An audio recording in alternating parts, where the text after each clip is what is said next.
Welcome to the Sober Christian Gentleman podcast. This is Henry. I decided to do a podcast on lawyers and the lawyer deception because most people have no idea what a lawyer is and they don't know the history of how we got here.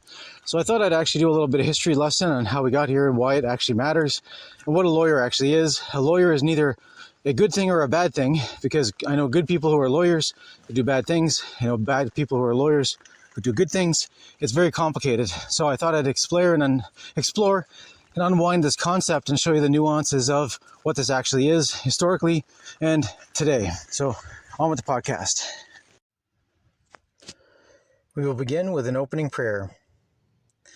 God, give us the patience to accept the things I cannot change, the courage to change the things that I can, and the wisdom to know the difference.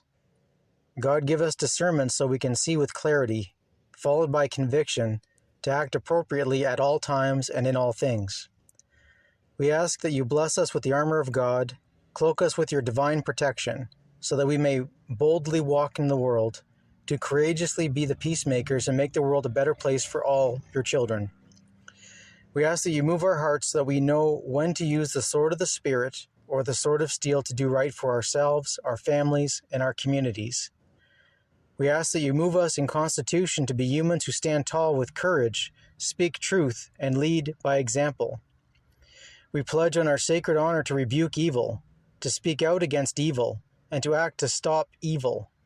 We ask that you move our hearts so that we may know with absolute certainty the best way for us as individuals to act in our own way. In the power and in the name of Jesus Christ, we banish all negative entities, all evil spirits, all demons from our presence immediately. In the name of Jesus Christ, we command you, we compel you with the power of the Most High God to leave our presence for now and forever. Do not return, go now.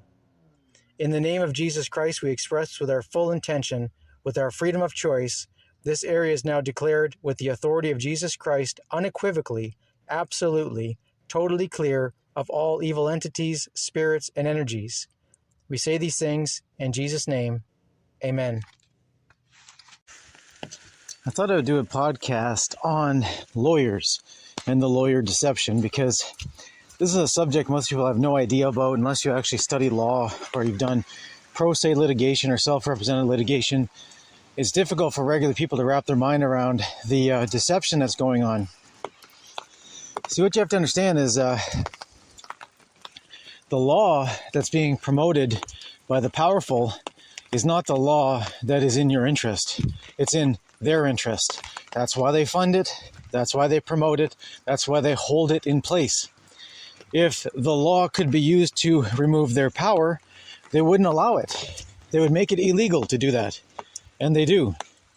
They call it treason if you want to change the government from one you don't like to one that you want.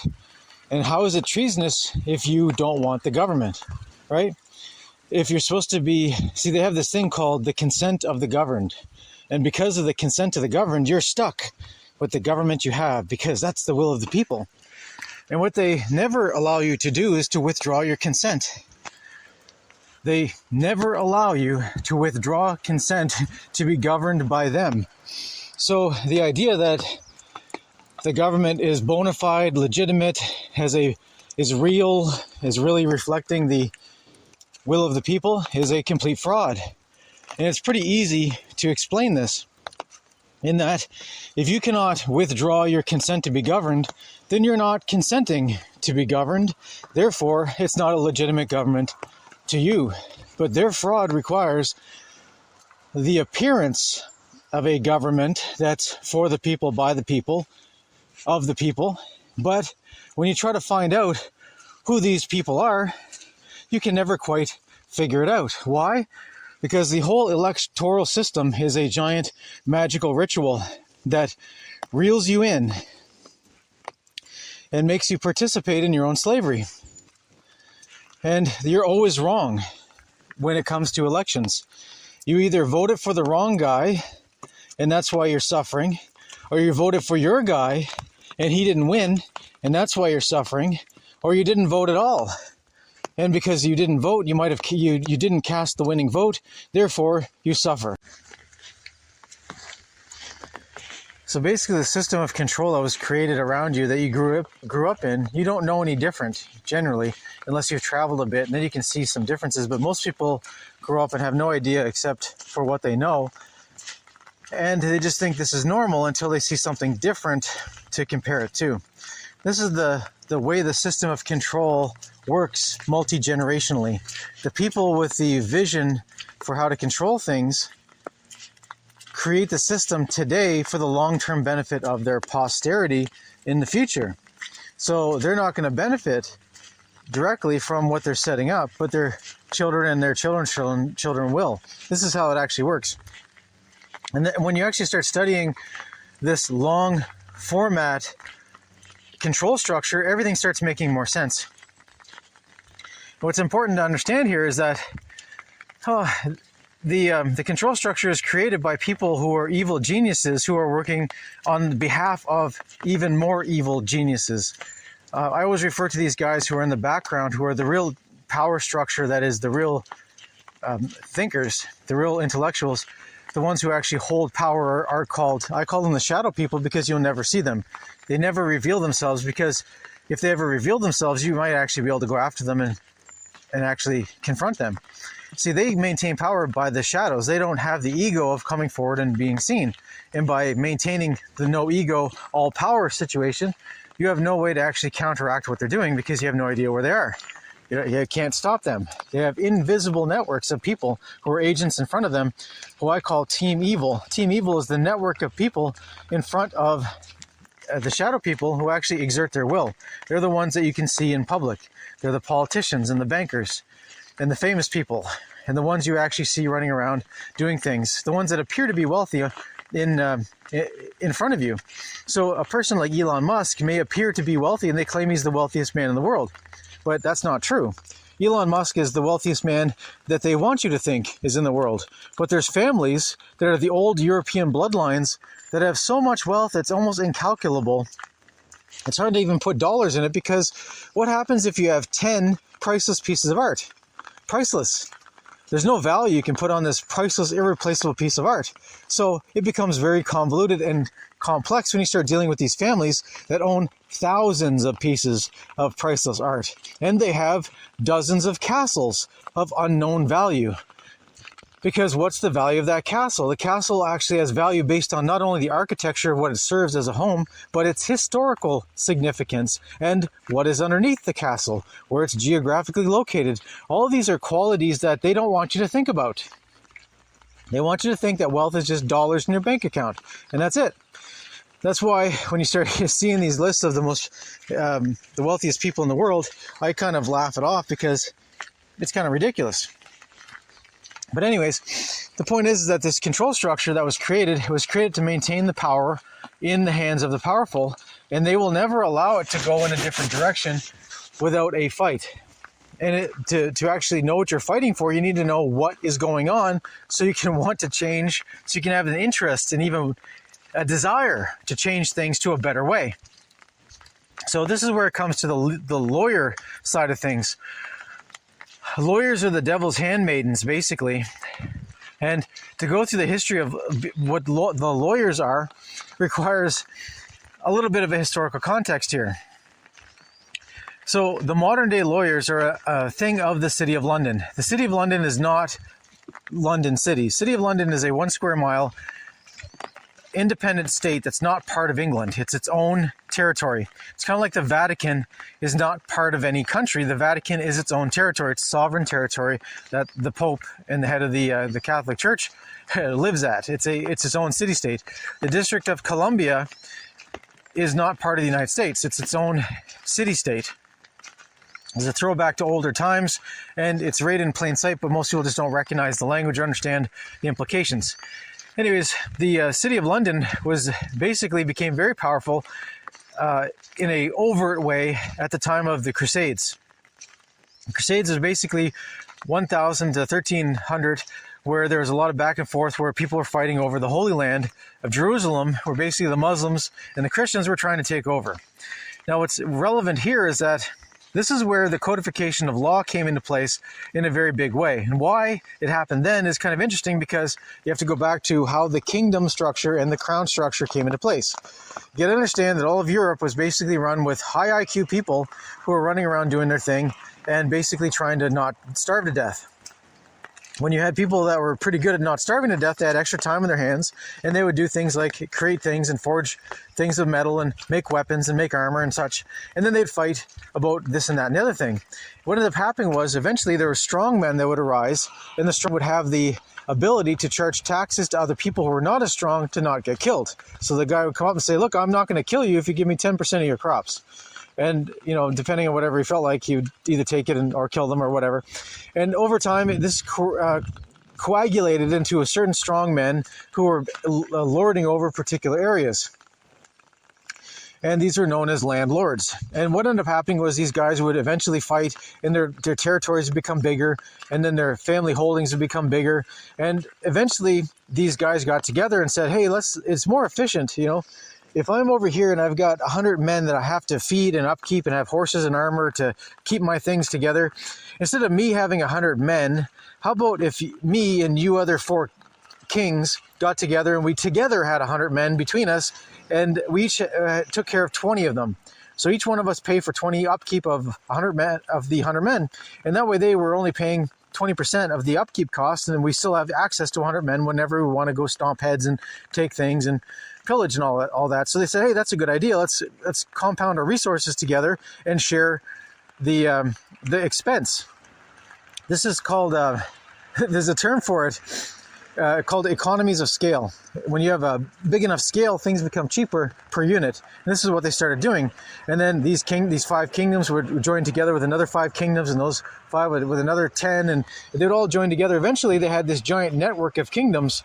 And then what was really controlling them from the background was the crown network. The crown network is something that takes a little bit more historical kind of understanding, but to understand the symbolism of the crown on a king's head. There's plenty of kings that did not have crowns on their head. These were independent kings.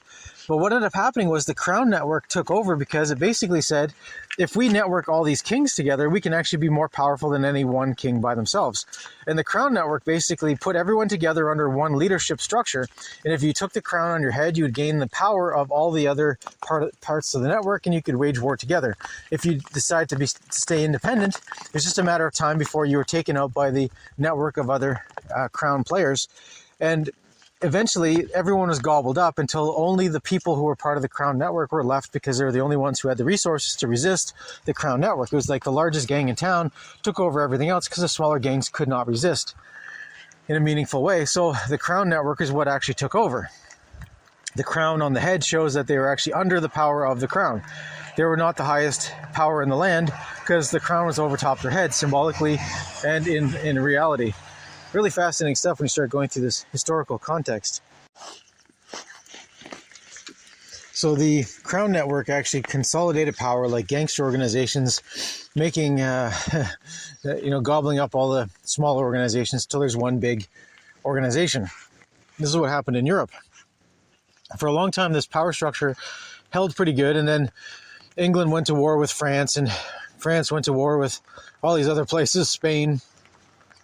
For a while, the 3 biggest games in town, the biggest gangs in town, was England, France, and Spain. That's the ones that actually mattered. There's a lot of warring going on regarding disputes over this and that and consolidation of power. There's a lot of history to go over, but we'll just kind of skip past that. And we'll get back to the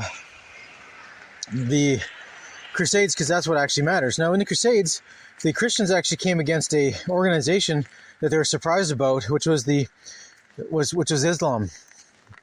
And what so kind of surprised them was that when they first met these people who were part of Islam, they didn't think much of them, because a lot of the people who were scooped up in this Islam movement were basically hillbilly farmers in North Africa and Africa, Southeast Asia, and the Persian areas. And what was weird about it is that these areas did not have any taboo against incest. And what this caused was, genetically, if you have incestuous relations over a period of time, you end up with lowering the IQ and lowering the health of the individuals until you eventually sterilize yourself out of existence. So this is basically well known in Far East Asia and the Far West. Excuse me. So there's a taboo against incest generally, but when you went down to these places where the Muslims were recruiting, there was no taboo against incest, and there still isn't today, because it's part of their heritage. What you have to understand is that these Islam was recruiting with these sheep farmers and goat herders and stuff. They'd basically show up and say, hey, if you join us, we're going to give you all the food you want, all the shelter and lodging. We're going to give you all the women you can handle. And it's going to be exciting to go fight some wars for us. You're going to be around your brothers. It's going to be glorious. You might even get rich in the process. So these guys who are sitting in their fields with their sheep or their goats were given this option. They can either sit there and live out the life of their father and their grandfather and the father before them, or they can go off and go to war and have the experience of having all these ladies and all the food and shelter and travel. They thought, hey, it's my ticket to get out of here, and they signed up for the Muslim army. Now, with the Muslim army, what was interesting is that most of the people who ran the army were the high IQ people, who were the ones who rose to the top because of their merit, their ability to actually organize, to think, to plan, to strategize. In Islam, there was actually a merit-based structure for the first while. The reason why is you don't win battles with stupid people running things. You need to actually smart people. And over the course of the history of Islam, there's been a couple people that have risen to the top in meaningful ways, who became very prominent. These are the thinkers, the high IQ people who actually ran things from the top. Anyways, what ended up happening was they had a real problem with Islam, where they had a bunch of dummies running around, a lot of them, but they needed to have rules that would keep them in line, otherwise they would just do stupid things. So they created this code for Islam that was very simple, and it's very simple. It's basically, do what you're told or you're going to be killed. And if you don't do what you're told, but it's not enough to get killed, they might cut your arm off, and that's going to suck. So they had this really simple, brutal kind of response to everything to keep simple, stupid people in line. And that's what they did. And what ended up happening is it kept everyone in line. It was basically, do what you're told or you're going to get killed or a part cut off. So everyone knew what to do. Do what you're told. And what ended up happening was this turned a bunch of basically moronic dummies into a pretty fierce fighting force, because the people who could actually think were directing the militaries. And you had, what's that guy's name? Salamane. There was a historic guy that was a real brilliant kind of strategist, and he won a lot of battles for the Islam when they were taking over the Holy Land. Anyways, so you had a group of guys at the top who were the high IQ planners, who actually would direct all the kind of lemmings at the bottom, and they were able to win victories this way. What ended up happening was the Christian crusaders, who were basically higher IQ people who came from Europe, where there was a taboo against incest, so you generally had a higher genetic population of people with higher IQs, better health, unless you're part of the lower class. The noble class, they were just radiantly healthy. The class were basically on the edge of starvation all the time. That's why they didn't really recruit from them to be soldiers, because they were sickly. They even called them the little people on purpose, because they were so small, because they were malnourished from the point of birth. The noblemen were big by comparison. You could have a 6'5", 7 tall nobleman because they had a diet full of nutritional elements from the time of childhood, and they actually fully grew to their potential. Whereas the people who were the working class, the farmers, they would be on the edge of starvation from the moment of birth, and they were called the little people because they might only grow to 4 or 5 feet tall, and that's it, because they lacked the nutrients to actually go through development from children to adults, through puberty and all that stuff. Really fascinating stuff when you start realizing historical context here and some of the words being used to describe these people. Anyway, what was important is that the noblemen who were running the knights organizations, the order of this and the order of that, realized that there was something here about basically controlling a bunch of morons in a very strategic way militarily, and they saw this codification of the law was actually a good deal.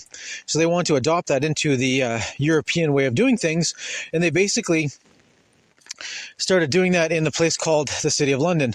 They actually made a reproduction of the Church of the Holy Sepulchre in the City of London. So they basically, this church that was in Jerusalem, they reproduced it in the City of London, and then a bunch of other structures were rebuilt that were basically reproductions of like Solomon's Temple and things of that nature in England. And then from these structures that were then covered to disguise what they actually were, a bunch of different organizations started up. This is where you had the original banking kind of cartels that started. A bunch of the banking even started because of the Crusades. People would actually deposit their gold before leaving for the Crusades with a Templar kind of a depository. You get a piece of paper that said you deposited 100 gold coins. And so you had a piece of paper that was not the gold coins. And when you got to the other end at the Jerusalem, you'd go to a temple, a Knights Templar temple, and you'd give them a piece of paper. It said you deposit 100 coins. They would give you back 90 because they would take a fee for having exchanged your piece of paper for the coins. And then you would go around, do your thing at the Holy Land, and whatever money you had left, if you had 50 gold coins left, you'd hand it in to the Knights Templar on the Jerusalem side, and then you'd walk back with your piece of paper, cash it back in when you got back to England. This is the first kind of banking that was done, where you would deposit money and get a slip instead. And if you got robbed in the middle, no one could cash your letter of credit because it wasn't you. So some random stranger could not cash a letter of credit that was in the name of some nobleman that people actually knew. So that's how it actually worked in the beginning. Anyways, it's convoluted. Very interesting history, though. And this is where the codification of things started happening in the City of London, which is not part of the London city. It's its own geographical territory. Anyway, they started their whole banking thing there. They started their university education. They started some universities there. Then they started this thing at an actual physical bar. This is where people went to get drunk, drinking booze and things. And they could stay there in this tavern. And I forget the name of that actual first tavern, but that was the bar. And this is where they started having the play on the word of the bar. Why was it called a bar? It's complicated in its history because not only was it a high bar to pass, as in you had to reach high levels metaphorically, but you actually had to pass the bar. You had to pass this bar to be able to become a bar member. So they had to actually vote you in as being part of the bar society. And to do that, you had to go to the local university, take their classes, and be able to articulate things in the way they wanted you to in a standardized way.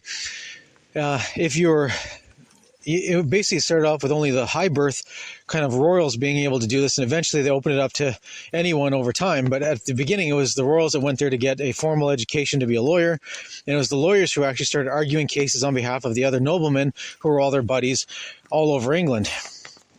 This is where the structure started up. So it was basically a boys' club for noblemen to be able to be in a powerful position in society that was being created. They were front-running what they wanted to create, which is a system of laws and regulations and rules that they would control. The whole point was that he who controls the laws applies the laws when they see fit and does not apply them to their friends. So they could create all kinds of arduous laws that would make it almost impossible to do anything unless you're on the inside and you had friends who were part of the government. This is how it basically worked. They were front-running the control structure that we're living through today. And they did it, 1,000 years ago. They started working on this. And the people who are lawyers are part of this system. Many of them have no idea what they're really doing. They don't realize the implications. They don't realize the historical context here. They don't understand where it came from. But this is all information that can be easily found. So the standardized education to create people who are basically working through the system and maintaining the system for the purpose of the whole point of this legal system is to create a system that maintained power by the powerful and would stomp down anyone who tried to usurp that power, who just wanted to become free. Because to the powerful, anyone who wants to be free has no use for the powerful, because the powerful are a parasite class. They steal from everyone and give to their friends to maintain power. They're useless in a merit-based world, but they're useful to themselves to maintain power, and this is how they work. They basically they claim the sole use of force. They claim that they have the ability to use force to enforce the will of the people, but who are the people? This is where it gets into these abstract concepts, where you can't actually find the people anywhere. You talk to people all the time, but are they the people that are referred to? No, it's very vague, and this is the point. Law gets into vagueness and uncertainty as a matter of course, because that's what it's meant to do. It's meant to be vague and uncertain. They can say things right to your face. It sounds like they're saying one thing, but it's a double entendre. They're saying something else, but you lack the education and the knowledge to hear what they're actually saying while they're speaking right to your face, and you think they're saying something else. This is part of the magic of the revelation of the method. They tell you to your face what they're going to do to you. If you do nothing to stop them, then they consider it no karma debt. They can get away with literal murder. Anyways, this system was set up so that the powerful maintain power, and the lawyers are part of the system. They maintain the power structure, and over time it's evolved into more complex iterations, but that's basically how it's working. Now I'm going to have to give an explanation of the the court system, because that's relevant, because lawyers, the arena lawyers work in is the courts, and even the courts have symbology that are wrapped in them.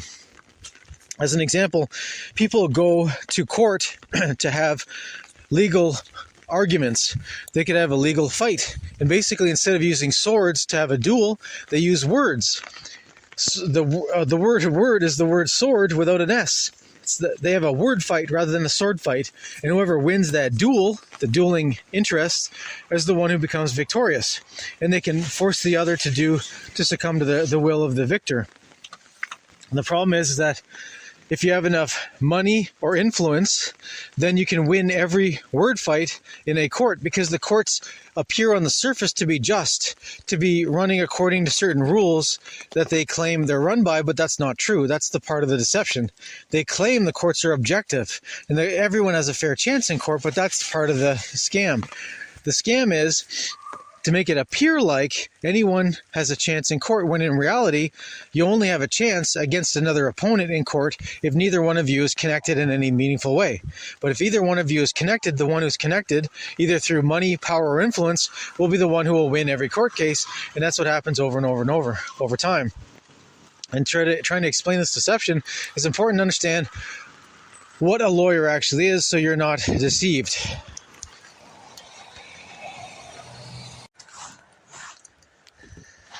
So to give the quick history of the courts, how it goes back is when you had these different gangster organizations consolidating power into larger and larger gangs, eventually they became kingdoms. The kingdoms eventually consolidated by being under the crown system. So the only kingdoms that survive are the ones that had the crown on their head, because they're part of the crown network, which is a larger gang. And even these networks joined together through different countries. And eventually the king of France was actually from England, and the king of Spain was from France, and it goes on and on. It's a big group of people who were all consolidating power. It became like corporate mergers. It would be the concept, you could think about it today, where two corporations would merge into one bigger corporation, and they'd share their resources. And this allowed for the economies of scale so that they could get more efficient, more lean and mean, and be more productive. So anyway, what ended up happening was you'd have these kings, and the king had absolute rule over everything in his kingdom. And in the kingdom, everything was owned by the king. This is a concept that's foreign to people who believe in the idea of natural law and the idea that you're born sovereign and you have free will. this is a alien concept to that, in the way that the king basically said he owned everything and everyone in the kingdom. That meant that if you were in his kingdom, he owned you. And he could tell you what to do. If he just felt like telling you to jump, you had to jump. Or he could just order your legs to be cut off. It was that severe. So everyone was walking on eggshells around the king, trying to not upset him. And most people lived their lives without any interaction with the king or his entourage at all, because 99% of the people were not near the king. They just lived their lives in absolute poverty and misery, trying not to starve to death while working to feed the war machine the king was running. And this is what life was in these times. The farther you got away from the center of power, the farther you got away from the castle, the more free you were, generally, because there's no one around to corral you or threaten you or run a sword through you. So geography really mattered in these conceptualizations of people's idea of themselves and all that stuff. So anyways, why this is relevant is originally the king claimed he owned everything and everyone, and he was basically God on earth. And then over time, they wanted to delegate these jobs for the king to do. So the thing is, if the king is the guy who is running the court, it used to be like, think of a courtroom as the court of a house. Like you have when you're going up to a large manor, there'll be a court entrance where you come into a driveway, and there'll be an inner court where it's an open air thing inside a building in a U shape. This is the inner court. It's open to the air. It used to put carriages and stuff in there and livestock, whatever they had. Oh, it was open air. Then they'd have an inner courtroom that would basically be the area you come from outside to in. This is where you take off your boots and your jackets and all that stuff, and you'd switch over to your what you'd wear on the inside of the manor. So this is an inner court. You had the outer court, the inner court, and courtyards. This is where the concept came from. So what ended up happening was these kingdoms, when they were small, the king could actually deal with all his business and make judgments based on his own interest and who he wanted to even see or not see. So basically all day long, from whenever the king felt like it, you'd have this parade of people coming to petition the king to redress grievances. Either someone was saying the king was taking too much taxes, or they had a land dispute with some guy next door, or someone stole his sheep or whatever. This is the kind of stuff that people were getting resolved, because if they're not able to resolve it themselves, they went to the king, who had the authority to order his guards to run around and run swords through people if they got uppity. So it paid back to be good friends with the king, or to be friendly with the king, or at least to be thought to be friendly with the king. This is where it's interesting, right? Where the whole concept of a court was basically wherever the king was the king's court. And whenever he actually had public meetings and he would receive people, he would consider what was going on and then make judgment. And this goes back in history. You can look back through the Bible times of different kings who actually had these different decrees, or there's stories about kings being just or unjust in their ruling of different subject matter. And it's fascinating stuff. Anyways, as you go through the history of understanding this is one guy who just made decisions, and it could be life or death for you depending on how it went. And what happened was, with the scale of things, when kingdoms got so big, when it went from 1,000 people to 10,000 to 100,000 people in a kingdom, well, now you have 10 times more people trying to get the king's ear to get a decision about some land dispute, or who stole some sheep, or someone knocked out my daughter and out of wedlock, or whatever. They're trying to figure this stuff out. So what ended up happening is, as the kingdoms got bigger, they needed to delegate. So the king had other judges to judge on his behalf. And this would be friends of his. So informally, it was just basically his friends. It would be his cousins, his whatever, people who were close to him that would become judges in his court. So then he wouldn't even have to show up. His buddy would just stand in for him, and people could come and get a decision. Whether they liked it or not was kind of too bad. Whether he was even there or not was whether he felt like it. And as things grew, it became more formalized. And what happened was, whenever there'd be people speaking, the only ones who generally mattered were the nobility, because everyone else was basically considered a slave. So your regular sheep farmer was not able to actually get the ear of the king or have any decision in his favor, because the king would not rule against any nobleman in favor of a commoner, or basically a serf class, slave class. So it became just it's a social club for the bloodlines, the aristocracy. And over time, this became more formalized. You got to imagine, like, as things go along, people become used to it, or it becomes normalized. And then some people are good at speaking, and they become chosen to go speak for someone else. So you'd have a group of 20 guys, and one guy of the 20 would be the best speaker, and he'd be chosen of the 20 to go speak to the king regarding some dispute that was going on. He might have experience. He knows what to say, how to describe it. He gets better. He's better at doing that sort of thing. He's a better storyteller.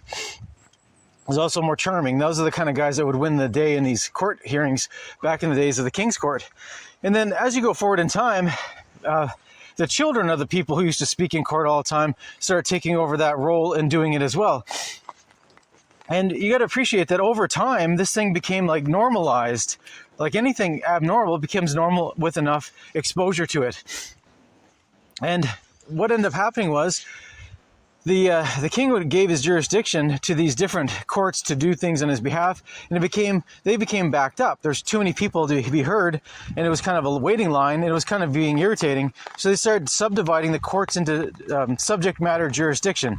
So they would basically say there was a court of chancery that was basically for more whimsical matters. It was just, I'm going to take my chances in court and we'll see how this resolves, right? That's why they call it the court of chancery. It was just whatever chances you had, good luck, and see how it turns out. Then there's different courts of equitable jurisdiction, and equitable jurisdiction meant that anything could happen in the court because they were holding on to this equitable jurisdiction the king had in his capacity as being king, as being lord of the land. He could say and do anything he wanted, and it was basically law. And then it started spiraling off after a period of time into this thing called common law courts. The common law courts are basically bound by what they call was tradition and precedent and jurisprudence. Jurisprudence is a term that has two meanings. One is the philosophy of law, as in what's the philosophy that this thing is grounded in? What's the foundational principles we're talking about here? What can people rely on? So this jurisprudence concept started developing, getting legs, and expanding in one avenue where what is the philosophy we're trying to deal with here? What's consistent, right? Because you can't have one guy being killed over something the next guy gets awarded for. There's got to be consistency for the courts to be credible in the eyes of the people. And this is where they were trying to craft the image in the mind of the public about what the courts actually were. This is a branding exercise. So the people with the brains started actually thinking, like, long term, how are we going to keep this thing credible? Why would anyone even believe in this after a while? So they had this two-pronged thing with jurisprudence. One was the philosophy of law. Pardon my nose sniffling there. It's raining and it's really cold. So my body's doing a climatization thing where I'm just changing temperatures. So anyways, what happened was there was the two-pronged part of jurisprudence where one part was the case law that was building up over time. It was like a momentum in a ever-expanding blob of case law that people expected things to be judged the same way they were before going forward. So if there's two guys arguing over a sheep, the guy who won the argument last time regarding the sheep argument should win the next argument based on the same circumstances and the same general ideas. That would give consistency. This is where the jurisprudence case law came in as the idea of holding momentum and a trajectory that could be dependable, because if you could predict how the courts are going to turn out, then you're more likely to actually want to go to court to have your matters settled, rather than it just being a chaotic experience where you have no idea. It's like, it's not like rolling the dice. If you roll the dice, you don't know what's going to come up. You have, if it's a 6-sided dice, you have a certain percentage of chance of each side, no matter what, unless the die is weighted. So the jurisprudence built up where it was like one side was the philosophy of trying to get straight, what are we trying to do here? What is the idea of justice? How can you explain it? And then people started writing books about it, right? So once you get past the 15th century, people started writing books about what is the philosophy of law. They started actually collecting the case notes. So every time somebody went in front of a judge and there'd be two parties, there'd be someone there that was a scribe who would write down the case. What's your name? What's this about? Then they'd write down general notes about who said what and when, what evidence was presented, what's the issue, and then how the issue was resolved, how the final disposition of the case went. And then these all went down as notes. And at the end of the year, these notes were collected into these books. And the books ended up being the case law called common law. And then people could start to refer to this, right? So this started getting to be almost industrial strength kind of production going on here. And what ended up happening was there was people like Lord Black, who was a judge, who started collecting all these judgments, putting them together in these encyclopedia sets of case law so that people in the future could refer to them and be able to help decide cases going on right now at that time, and in the future. And then he started noticing that the definitions were all over the place. Some people would use a word to describe something and someone else use a different word to describe the same thing. And it started getting very convoluted. So he created something called Black's Law Dictionary, where he started actually codifying the words being used to describe very specific things in the legal realm. So it wasn't common parlance terms. It was used for in law and courts, and judges and lawyers and such like would start using this. So he started the first dictionary called Black's Law Dictionary, which started a whole series of other dictionaries that were in a similar vein. And the idea was to codify the language, so if you said a word, everyone knew exactly what you were saying when you said that word. Very common sense thing. And then it basically metastasized from there. So what ends up happening is, as you go forward in time, there's so much case law that needs to be documented and published, and there's so much definitions for new terms because things are evolving. There's new land claims, and what used to work before doesn't work anymore because it's becoming more specialized. So a general term doesn't work anymore because now there's 10 subdivisions of the general term that are all very specific and particular. And each one will have its runaway case law that all deals with that specific subset of a particular concept. And this is where it gets fascinating, right? You start getting this metastasization of this process. So what ends up happening is, just to go back in time for a sec, the guys who wanted to standardize the legal system in England. So I'll go back for a second to go forward. They basically went to, so basically you had these guys who were noblemen who went to the Crusades around 1000 AD, and between 1000 and 13,000, they started fighting the Muslims, realized there was a real benefit to having a codification of the law. So they wanted to start applying that to the English kind of system, but the English system was different because you had the ruling class was all noblemen who basically were considered to be high IQ people who could figure things out on their own, and they generally were like trying to herd cats. You know, they didn't want to be told what to do, but the people who were controlling things in the shadows needed a control mechanism whereby they could actually move things along in a certain way without making it obvious that people were being controlled. This is the kind of contradiction of the noblemen. The noblemen thought they were better than commoners, and they would not take orders generally unless there was some benefit. There was an exchange of value for value.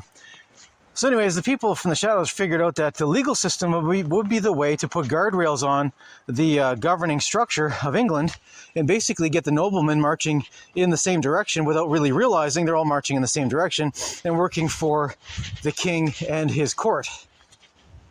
This is basically the subtle control structure that was designed, and then you basically, they rebuilt the Temple of the Holy Sepulchre in the City of London.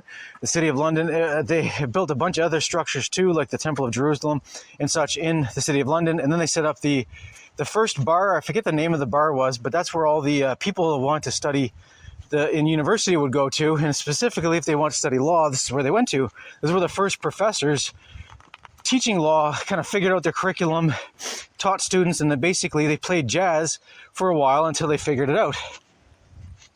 And then once they had a codified system, then they started taking on more students, like outsiders, right? So instead of it just being everyone's a cousin, they started actually bringing in outsiders to teach them the law.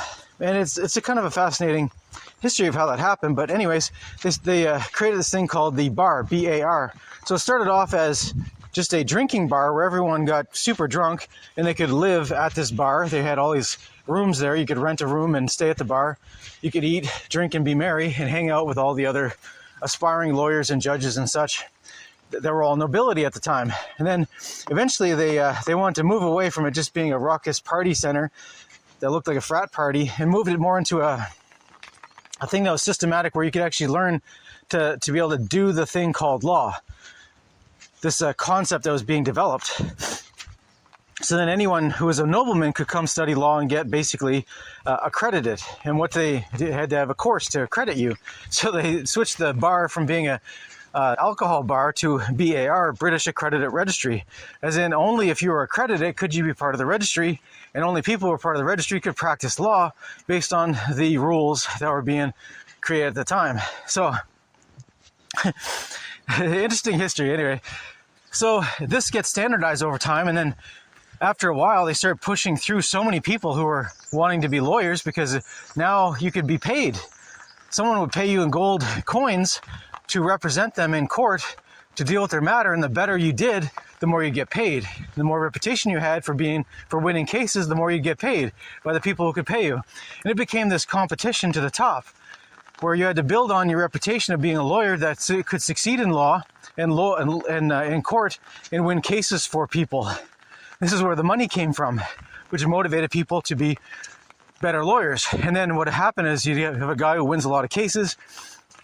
He would hire assistants who would do legal research. They would research the case law for precedent so he could argue it in court. So he'd end up having this whole entourage. His entourage became known as law firms. It was basically a dozen guys with one or two big lawyers who were actually arguing the cases, and the other guys were the research assistants, the guys managing the finances, all the other tasks that were part of a firm, a corporation. And as we go forward in time, it gets more and more standardized and more expanded until eventually anyone can actually become a lawyer. You don't have to be of noble blood anymore. Before it was a noble club. It's the only way you're in is if you had the noble blood. After a while, they moved on from that as the things changed over time. But you can see where the codification and the transitions happened slightly organically and slightly with a calculated moves from the shadows, because this would not have developed without a push from the shadows.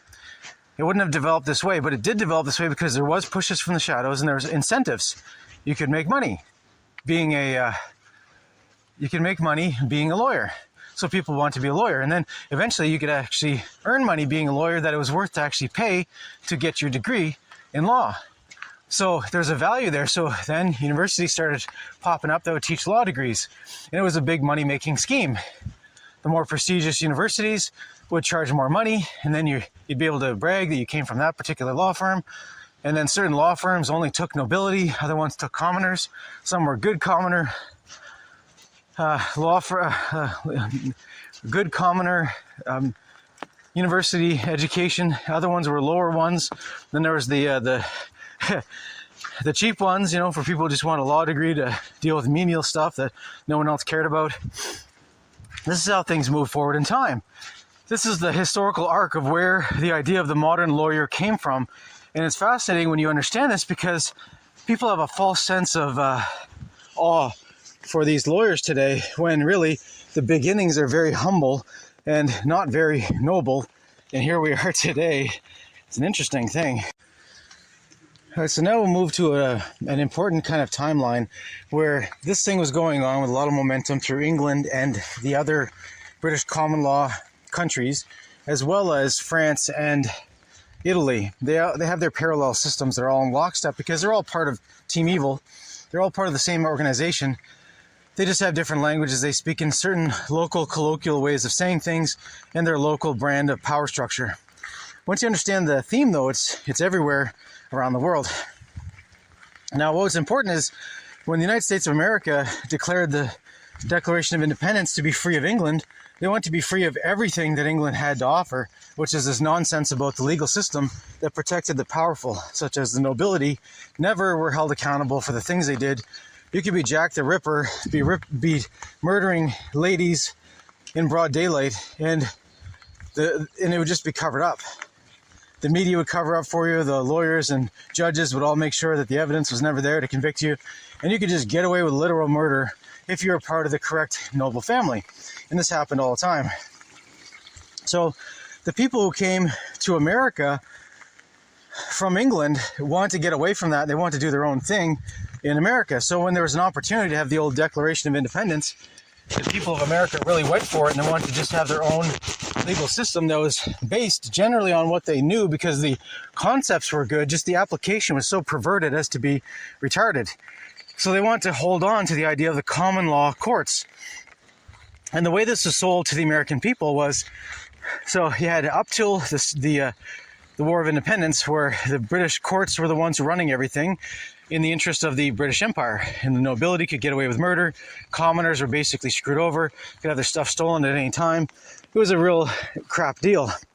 Once the Declaration of Independence happened, there was a lot of moving parts and people trying to hold on to the old systems of power.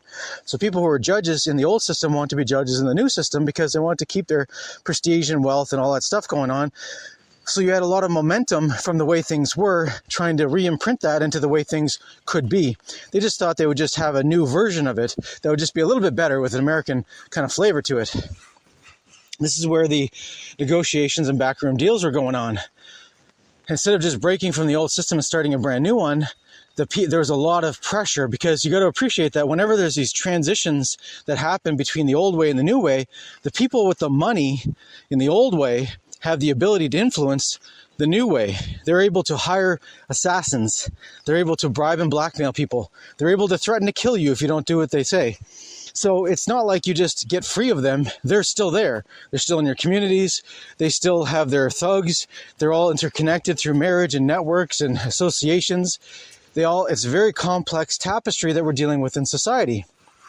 And just an element that I want to highlight is that when people came from England to America in the original colonies, you got to appreciate the language that came with it was the English language.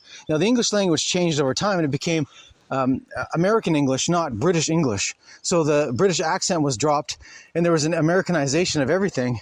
But what you got to appreciate is the original terms that were held onto by the American colonists were a lot of nautical terms. Even if you're in the middle of the prairies, in the middle of the country, he still used nautical terms in common day parlance, because everyone who came from England or Europe to America had to do so by going through transitions onto ships and then sailing across the ocean, coming off those ships and being in port towns. And the language of the nautical language imprints into the language in a way that most people just don't understand. Like if I say the word I'm changing tack, it means most people just think I'm changing direction. But when you actually look at the nautical term, changing tack means you're actually changing the your sail in relation to the direction of the wind. And sometimes you change the direction of the sail in ways that a non-nautical person would not understand while you're doing it that way. But there's a big process to changing tack. It's not like turning a steering wheel in a car. Especially with a bigger ship, you have a lot of people doing a lot of stuff, pulling ropes, making sure everything holds together. Otherwise, you could rip your ship in half by turning too hard and catching the wind and ripping your mast off. So there's these really interesting nautical terms that happened that were imprinted into the language of America.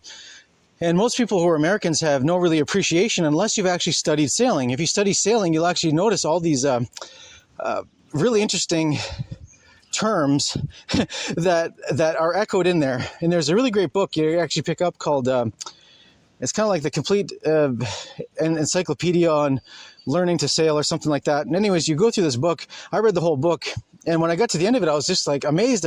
There's about 100 terms in there that were complete nautical terms that made total sense in the nautical perspective of like, what does this term mean? Like if you're in the bite, right? Most people think, oh, that bites. And you're thinking, if it bites, did a dog bite you?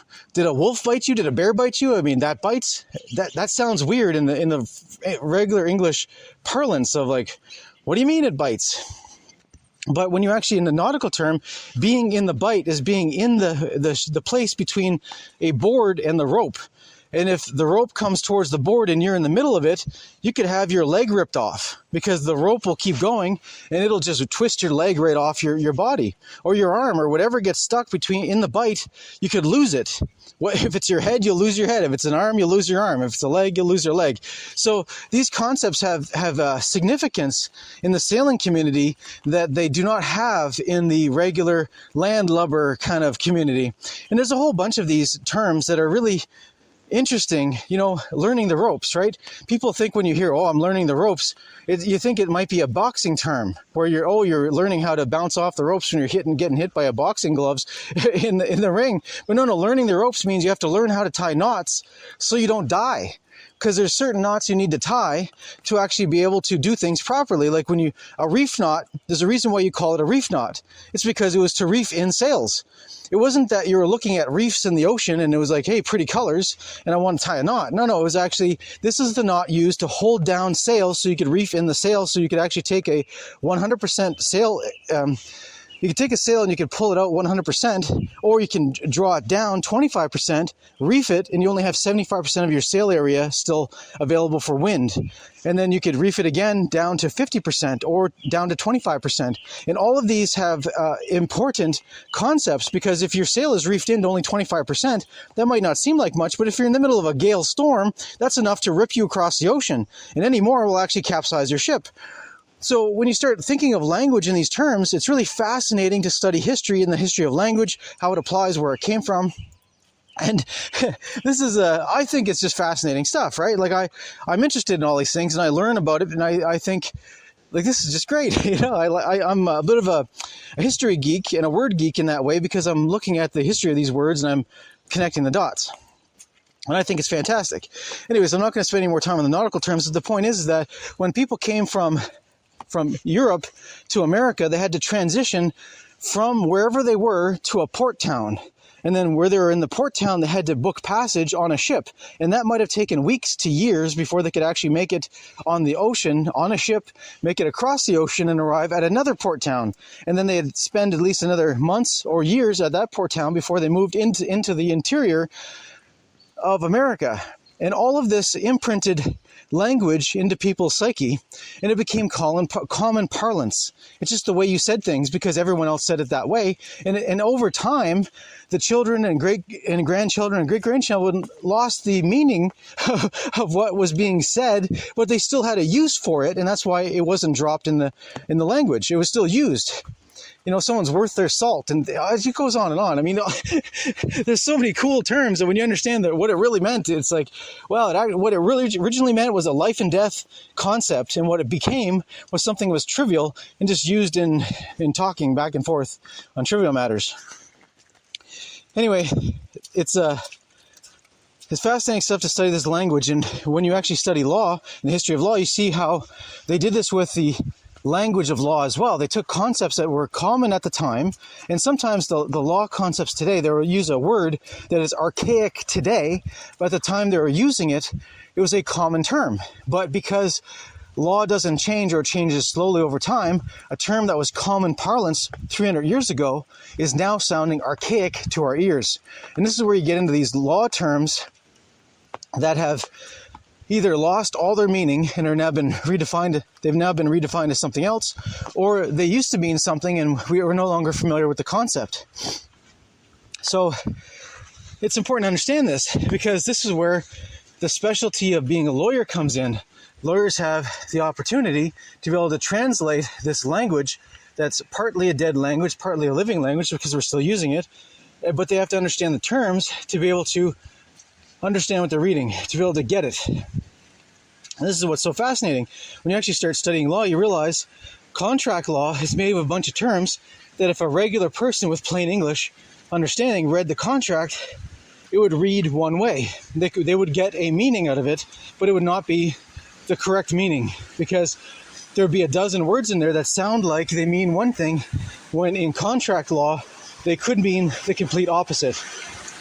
When you start studying the language of the legal system, it's really fascinating to learn. Like, and as an example, I'm not going to spend time spend forever defining these words and explaining it, but I'll give one word that's very common: notwithstanding. So the term notwithstanding, right? Like, what does that mean? Well, it can mean a lot of things, depending on the sentence the word is used in.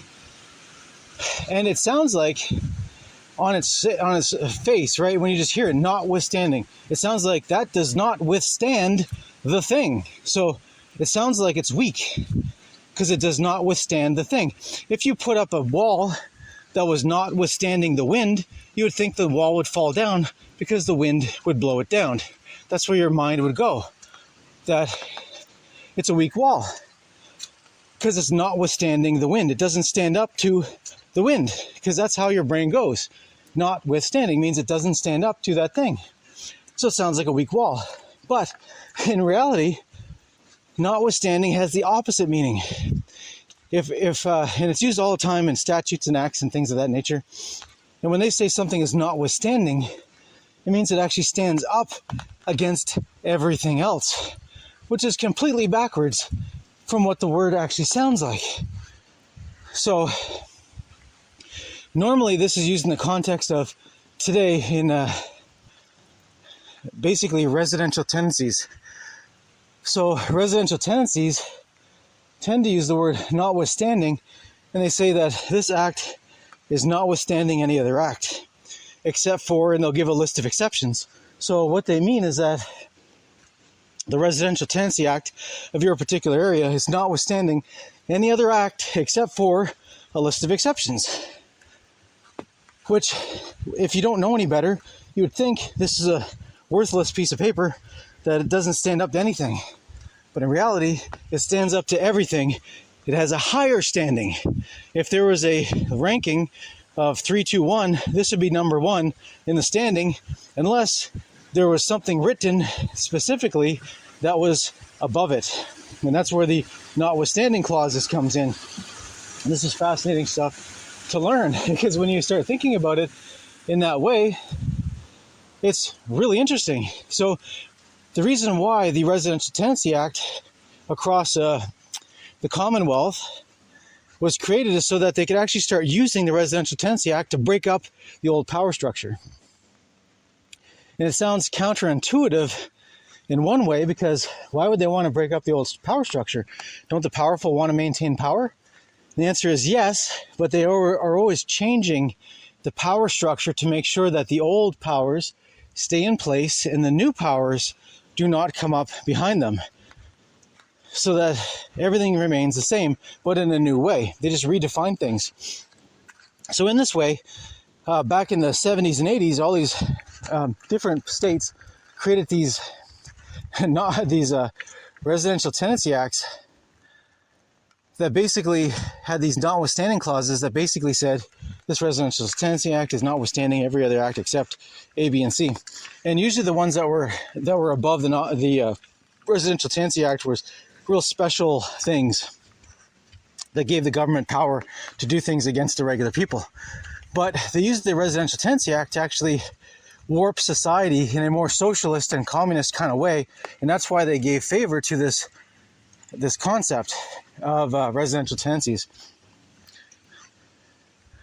Really interesting stuff when you start studying these histories and these concepts. It's really fun to look at, to start wrapping your mind around. So anyways, the word notwithstanding sounds like it falls down very easily. It's weak. But in reality, in legal terms, it means the strongest thing possible. It means it stands up to everything. Nothing can withstand this act. So notwithstanding has a reverse context, that there's nothing that withstands this. It's not that this is not withstanding anything else, it's that nothing else withstands this. So it's the most powerful thing in the area. It's interesting stuff when you start studying it in that way. And this is why people go to law school, to learn the language of law, because nothing is straightforward. At first it does seem straightforward, and then as you start going down the eddies and nuances and redefinitions of words, it starts getting infinitely more complex. And that's why people specialize in contract law or criminal law or appeals court law, because these are all specialized things that have their own language, their own body of case law. I mean, one subcategory of law could have 100,000 cases that are all judgments that happened before, that are complex, that all are relative in some way. And it's really interesting how this thing has been so convoluted over time. It's made to be that way on purpose, so that people like lawyers get to have a job that they think they're going to be paid for. And people are happy to pay for a lawyer if it means keeping your butt out of jail. or if it means keeping you from losing your $1 million property. Most people will desperately call a lawyer to make sure they don't lose their $1 million property. Will that lawyer help you not lose the property? There's no guarantee. This is where it gets into the interesting thing of, in law, there's no guarantees. They even tell you up front, no guarantees. You can pay us and we may lose, but we'll sure try hard. This is where it gets into the moral compass. Many people who are lawyers are immoral. Many people who are lawyers are actually very moral. They're good people. They just are in an evil system that is disingenuous.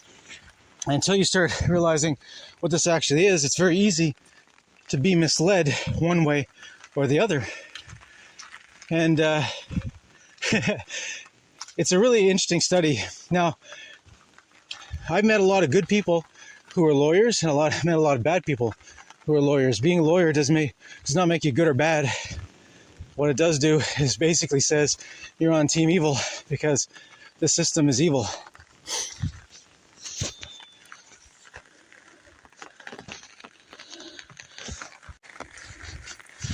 So in modern day, okay, so just to be clear, when things transitioned over from the British common law into the American system, the Americans that were powerful kept the British common law because they're powerful people who want to keep that thing going because their power was based in that concept.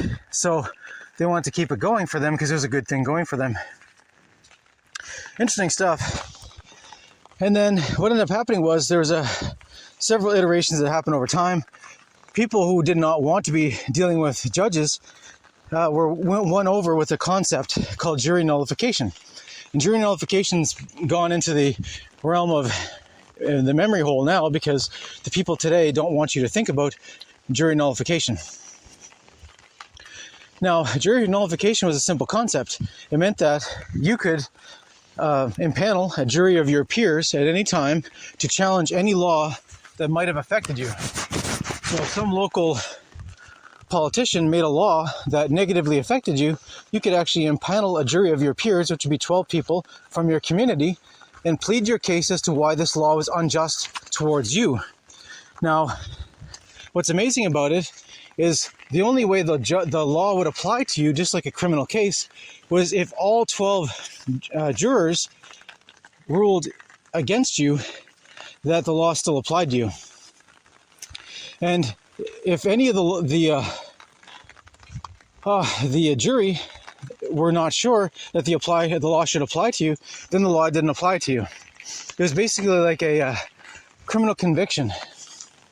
The only way a criminal conviction happens is if there's unanimous decision to hold the person accountable for whatever is being claimed they did. So 12 juries have to be unanimous that you did the crime for you to be punished for the crime the state is claiming you did. Now, jury nullification worked in a civil manner in that there's no criminal thing going on here. It's just you're saying you don't think that law should apply to you. And if they find in your favor, then that law does not apply to you. And I mean, this could be anything from paying taxes to paying regulations to doing whatever. You actually have a free pass to not be subject to that law anymore. And everyone could do this. And the theory was, if enough people used jury nullification to nullify an unjust law, the law would no longer be in place. So the concept was, this is an out for the people to avoid tyranny without having to be violent about it. This is called jury nullification. And this was sold to the people who just fought the War of Independence. They wanted to be free of tyranny. And this was an opportunity for a bloodless withdrawal of your consent from a tyrannical government. It was genius. And it was being widely used for the first little while of the American history. And then the powerful people wanted you to forget that. Even though they were the ones who made this out to have everyone agree to be part of the new American system, everyone who mattered anyway to them, they created this out so that anyone who was hesitant to be part of the new American government would be part of it anyway, because they were told, hey, if you don't like some law, you can just check yourself out of it by impaneling a jury of your peers and having a decision in your favor that law does not apply to you. Simple, easy peasy. And regular people can understand it. Regular people think, wow, that makes sense. If the whole point is the consent of the governed, and I don't consent to be governed in this way, and I'm willing to put the energy into getting a jury of my peers to hear the matter, well, sounds fair, doesn't it? And this is the premise by which the old vestiges of common law were brought forward into the new colonies. This is the interesting history that most people don't want you to know about, because this is the key that makes sense. This is why the people who escaped tyranny of British courts accepted the possibility of tyranny in the American courts. This is the why. Because anyone who resisted the new American courts were told, hey, if you don't like a law, just do jury nullification. You don't have to follow it. And the people in power figured two things. Number one, regular people wouldn't rebel much, and the powerful people who wanted to rebel would be given a pressure release valve. It would be like a pressure release, as in if one guy was upset, he could get himself out of the upset situation while not changing the situation for anyone else. See? If 1,000 people had to pay some ridiculous legal fee to farm sheep or whatever, and one guy who was upset about it could just no longer have to pay the fee, then he no longer was looking to start a revolution. He would just be chilled out, and the other guys are just paying their fee because they didn't want to be hassled to actually have him panel a jury of their peers. See the genius of it? It's like the few guys who had the energy to rebel had a venue to vent, and then they were no longer upset because the thing they're upset about went away. But the 99% still had to pay the tax, or still had to pay the fee, or still had to do whatever. And they were willing to do that rather than actually go through the process of impaneling a jury of their peers. See the genius of that? So the few who wanted to rebel had an avenue to quietly rebel. And it was no longer a big thing. And that's how the government of the Americas grew in very quickly. Over a short period of time, became very wealthy, because the few people who would have caused a rebellion and slowed down growth had a release valve. They could just exit the system, exit stage left. They just had to go through the routine, the dog and pony show of having a jury of their peers impaneled. It's amazing. So this thing was what caused America to explode in prosperity, in productivity, in entrepreneurship. And the few people who would have slowed that down had no reason to. And then over time, the people who were powerful got tired of those who were intelligent and rebellious from actually exiting the system, because they wanted everyone to be under control.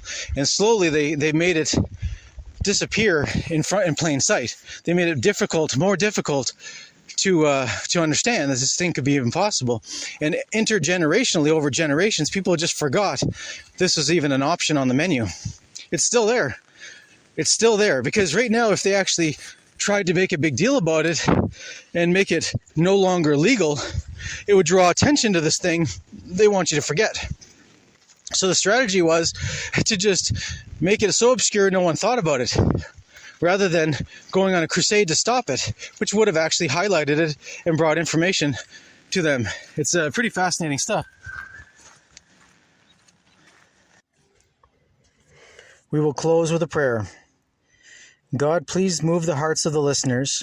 Move them in the spirit as only you can, to be better, choose more, and be examples of what you intend your children to be. Remind us in ways that only you can that we are the children of God. We have free will. We are co-creators of this beautiful world that you gifted to us, and we will have abundance if we but choose to, and act to manifest it. God, give them a vision of how they can fulfill their destiny as individuals here and now. We ask that you inspire us to be fearless warriors in spirit and the sword, to be shining examples of what we can do with our divine potential. Fear not, fear not, fear not. We ask that we manifest unwavering courage, the conviction and the heart to live a life worth living, and to do our part to manifest a godly realm, full of peace and love and abundance here and now. We claim our space as holy. In the name of Jesus Christ, we put on the armor of God and we pick up the sword of the Spirit. We will act to expand the kingdom. We will manifest goodness in this world. We say these things in Jesus' name. Amen. All right, I covered a lot of ground on lawyers, given a historical perspective. The funny thing is, I originally started recording this podcast, and I had a glitch, and I ended up recording like an hour and 20 minutes. Just this rant, the complete thing. And I had a glitch where the recording device glitched out on me. And what's funny is only the first 2 minutes of like a hour and 20 minutes is like, it was crazy. It just, the file got corrupted. I lost everything except 2 minutes, which, hey, with the Stoic philosophy, you can't change what happened, but you can change your reaction to what happened. So I basically just looked at it and thought, I better start breaking into smaller chunks and keep an eye on the device from now on, because it's my fault. I should have actually checked further along than allowing the file to actually get that big. So I'm laughing and started recording again and did several chunks to make this podcast. So anyways, live and learn, and face life with a grin, I guess. Anyways, hopefully you enjoy this podcast. I gave a lot of historical perspective. What's funny is, in my mind, I gave 2 podcasts on the same subject, and as I went through, I couldn't remember if I actually said it or didn't say it in the new podcast. And that's what's so kind of discombobulating. And I was laughing to myself because it's like, I remember saying this, but did I say it in the recording part or did I say it in the other part? And it was very frustrating. But hey, you got to muddle through and do your best. And hopefully you still found value in this podcast. Hopefully I still weave the narrative in a way that was interesting and illustrative and informative, and you'll take something from it that's worthwhile to you. If you like this podcast, please like, subscribe, share it with your network, and drop it all over the internet. If you're on Facebook, drop it on Facebook. If you're wherever you are, drop the links and see what comes of it, because I'm being shadow banned everywhere. The communists call it freedom of speech, not freedom of reach. So they like to make sure you're never seen. They like to let you talk in the empty closet and then never open the door so anyone can find you. That's what I'm dealing with.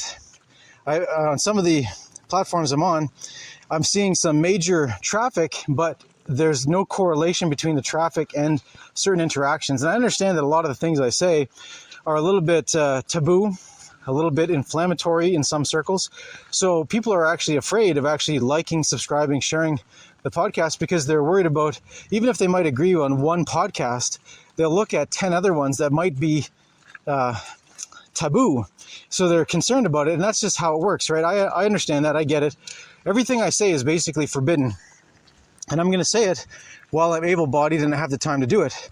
And I go through periods where my life is just too busy to actually record a podcast, or I have the time to record a podcast, but the opportunity is not there because the sound is so awful.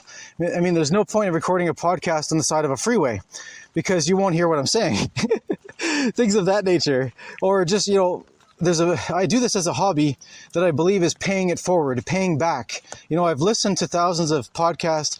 I've watched thousands of documentaries. I've read thousands of books, and I'm trying to give back and help those who are following behind me shortcuts to the information that actually matters, because I wish I would have known the shortcuts so I didn't waste my time on a lot of niche subjects that wasted my time. I spent so much time on things that just are not relevant, they're not useful, they don't help you with health, they don't help you in any way other than to make your brain wiggle a certain way. So anyways, I'm trying to keep these podcasts on things that actually matter, they're relevant, and can actually affect you, and explain how we got here and why this actually matters. So I'm going to wrap up the podcast there. Otherwise, I'll keep adding stuff to it. My mind is just, my files, my mind starts just opening up, and I'm like, oh, I should explain this. This is a cool little thing. And I got to stop myself. I have to show restraint. Otherwise, I end up making these podcasts that are like 3-4 hours long, and it ends up being so big that it's a disincentive for anyone to even get into it, because they figure if they jump in halfway, they'll miss too much stuff. So I'm trying to keep the podcast to about an hour, because I think that's the general attention span that people who are not on TikTok can actually listen to and appreciate, and will actually go through to the end, or listen to it in chunks as they have time and are not intimidated by it. So anyways, I'm going to wrap it up there. Thanks for listening. That's all for now. God bless.